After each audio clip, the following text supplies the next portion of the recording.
सुबह जल्दी उठना।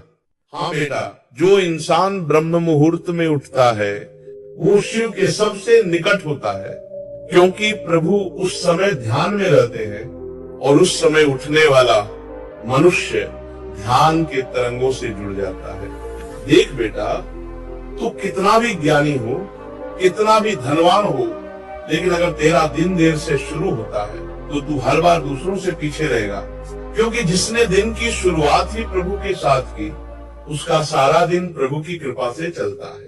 सुबह जल्दी उठना सिर्फ आदत नहीं है, ये एक आत्मबल है, एक तपस्या है, एक आह्वान है ब्रह्म को छूने का। जब सारी दुनिया सो रही होती है तब जो उठता है वो अकेला नहीं होता, उसके साथ होती है सृष्टि की ऊर्जा। जब हवाओं में पवित्रता होती है, जब पक्षी गा रहे होते हैं, जब वातावरण में एक शांति होती है, तब अगर तू अपनी आंखें बंद करता है तो शिव तुझे छूते हैं। उस समय तू जो सोचता है वो साकार होता है। सुबह उठने वाला व्यक्ति कभी भी भ्रमित नहीं होता, उसका मन स्थिर होता है, उसका दिन संयमित होता है, उसकी निर्णय क्षमता तेज होती है, उसका स्वभाव मधुर होता है, क्योंकि उसने दिन की शुरुआत प्रकृति के साथ की। अब जो लोग कहते हैं मुझे तो देर तक नींद आती है, मैं रात को पढ़ लेता हूँ, तो बेटा सुन ले, रात की पढ़ाई में जो शक्ति है वो केवल रटने की है, लेकिन सुबह की पढ़ाई में जो शक्ति है वो समझने की होती है। सुबह का उठना तुझे बुद्धिमान नहीं बनाता, तुझे समर्थ बनाता है, तुझे शांत बनाता है, तुझे दृढ़ बनाता है, तेरे भीतर की बेचैनी को शांत करता है। सुबह उठने वाला व्यक्ति अपने लक्ष्य के पास जल्दी पहुंचता है, क्योंकि उसका दिन लंबा होता है, उसके पास समय होता है, उसके पास चिंतन का अवसर होता है। वो दूसरों की तरह भागता नहीं, वो अपने लिए दिशा बनाता है। सुबह उठना मन को नियंत्रित करना सिखाता है, शरीर को अनुशासन में लाता है, और सबसे बड़ी बात तुझे आत्मबल देता है।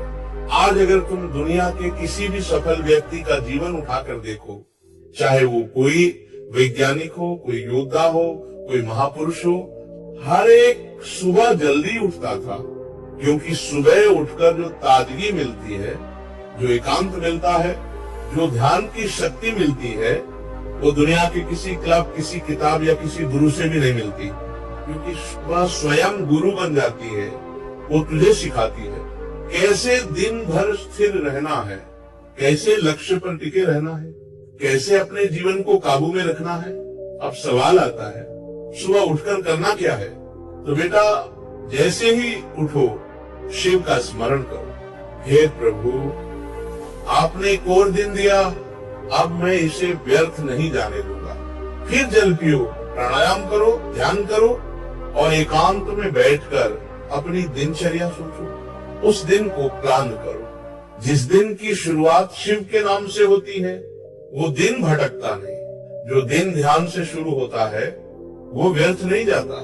फिर चाहे तुम विद्यार्थी हो या गृहस्थ, महिला हो या पुरुष, सुबह का उठना हर एक के जीवन में प्रकाश भरता है। अब जो लोग कहते हैं हमसे तो नहीं उठता, तो बेटा ये मत कहो नहीं उठता, कहो अभी तक ठान नहीं पाया। क्योंकि जैसे ही तू ठान लेगा, तेरा शरीर, तेरा मन और तेरा भाग्य तेरे निर्णय का पालन करने लगेगा। आज ये मत सोचो कि उठने में क्या फायदा, आज बस उठ जाओ, उठो और आकाश की तरफ देखो, उस शांत वातावरण को महसूस करो, पंछियों की आवाज सुनो और अपने भीतर झांको। वहां एक शक्ति मिलेगी, वो शक्ति जो पूरे दिन तुम्हें स्थिर रखेगी। आज संकल्प लो, मैं अब सूरज से पहले उठूंगा, मैं उस समय उठूंगा जब शिव ध्यान में होंगे, मैं उस वक्त अपने भीतर शक्ति भरूंगा। देखना बेटा तेरा जीवन बदल जाएगा, तेरे निर्णय बदल जाएंगे, तेरा मन बदल जाएगा और एक दिन ऐसा आएगा जब तू खुद को देखेगा तो गर्व होगा कि तूने एक साधारण नींद को त्याग कर एक असाधारण दिनचर्या अपनाई। क्योंकि सुबह जल्दी उठना कोई मजबूरी नहीं है, ये तुम्हारा आत्म संस्कार है, एक यज्ञ है, एक साधना है जो हर रोज दोहराई जाती है। तो बोलो, मैं अब देर से नहीं उठूंगा। बोलो, अब मैं ब्रह्म मुहूर्त में शिव के चरणों में बैठूंगा। बोलो, अब मैं उस शक्ति को जगाऊंगा जो सुबह के समय मेरे भीतर सोई रहती है। अब तुम अपने आप से वादा करो, मैं जीवन को आलस में नहीं बहने दूंगा। मैं जीवन को प्रभु की भक्ति और आत्मबल से भरूंगा। बोलो,